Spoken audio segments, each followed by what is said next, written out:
What's up, guys? Welcome to Overrated, Underrated with Resilience Training and me, Coach Mike. This is that talk show where you guys send me topics based on nutrition, fitness, or sports performance, and I let you know whether I think it's overrated or underrated. Let's get into this week's responses. Air fryers. Are air fryers healthier than traditional baking or deep frying? Air frying, definitely underrated. Maybe I shouldn't say underrated because it's getting really popular right now, but if you haven't tried air fried foods, go ahead and try it. It is gonna taste a little bit different than the frying that you're used to, but air frying is definitely a really good alternative to deep frying or even baking, and I'll tell you why. When it comes to traditional frying, that is linked with obesity. Why? Because fried foods have a lot of oil soaked into them. So when you air fry your food, that kind of leaves you with a healthier option to the food that you are eating. Also, vegetable oil is linked to inflammation in the body.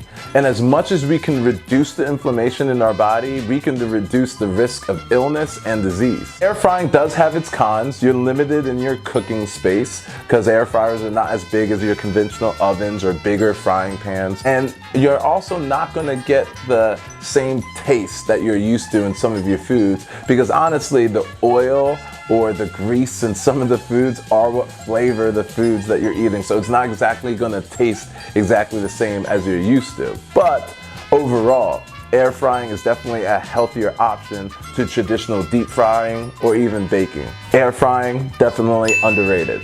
All right, let's get into response number 2. Speed training. Oh, I love this one. Speed training is definitely underrated. Believe it or not, there was a time not too long ago where people thought that speed, especially with athletes, was a fixed thing. You were either born fast or you were not born fast. Now, while there is some truth to it, that's not the whole truth. Science shows that we don't have a fixed speed, but a speed potential. And the way we train either keeps us at the bottom or closer to the top of our potential. So if you work on your speed the right way and you do good by your body, you should get closer and closer to your speed potential. There are so many components that go into speed training, but to break it down into its simplest form, we have to 1, get better at the technique of running, 2, get a little bit more stronger so we can put more force in the ground with each stride, and 3, get more explosive. Explosive is not just strength, but being able to use our power as quickly and as efficiently as we can. So a good speed program is going to focus on all of those elements. There'll be some times where you are lifting heavy weight. There'll be some times where you're lifting lighter weight and trying to move faster. There'll be some times when you're running just with your own body weight. There'll be some times when you're doing running motions with resistance. A good speed program is going to get you closer to your speed potential and hopefully get you better at whichever sport that you're competing in. Speed training is definitely underrated. If you are an athlete and you are not actively working on your speed, you're not doing yourself justice. Oh, and if you need a speed program, holla at your boy. All right, let's get into response number 3. Carb cycling. Wow, so this is a very interesting one.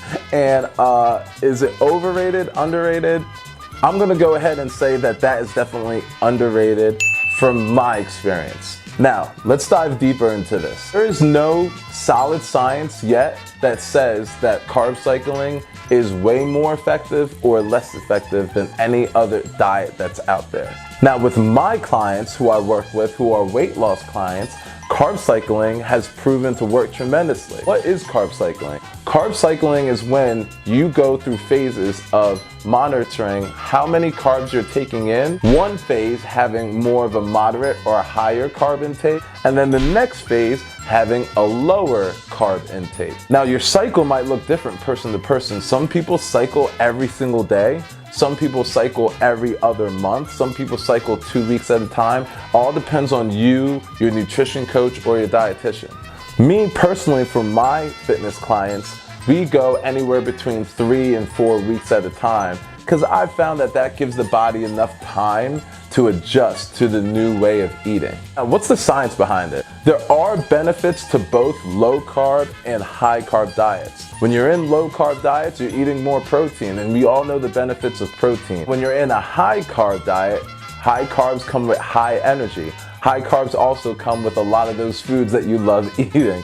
So when it comes to your body, we get the benefits of both a low carb and a high carb diet. It also helps our mindset too, because even though we have to restrict our carb intake for a couple weeks, we know that a couple weeks later that we get to eat some of those carbs that we enjoy eating. This has worked for me and my clients personally because it's more balanced. And when it's more balanced, we're able to do it for a longer period of time. It's sustainable. That sustainability is definitely what we need when it comes to our weight loss journey. We don't need to be yo-yoing. We need to be finding balance that we can enjoy. Thank you guys for watching another episode. I hope you enjoyed it. I hope I said something that intrigued you, that taught you something, or that made you think about something in a different light. I'm gonna keep doing this as long as you guys keep sending me those topics, all right? So send them to me, anything based on nutrition, fitness, and sports performance, and I'll let you know whether I think it's overrated or underrated. Stay resilient.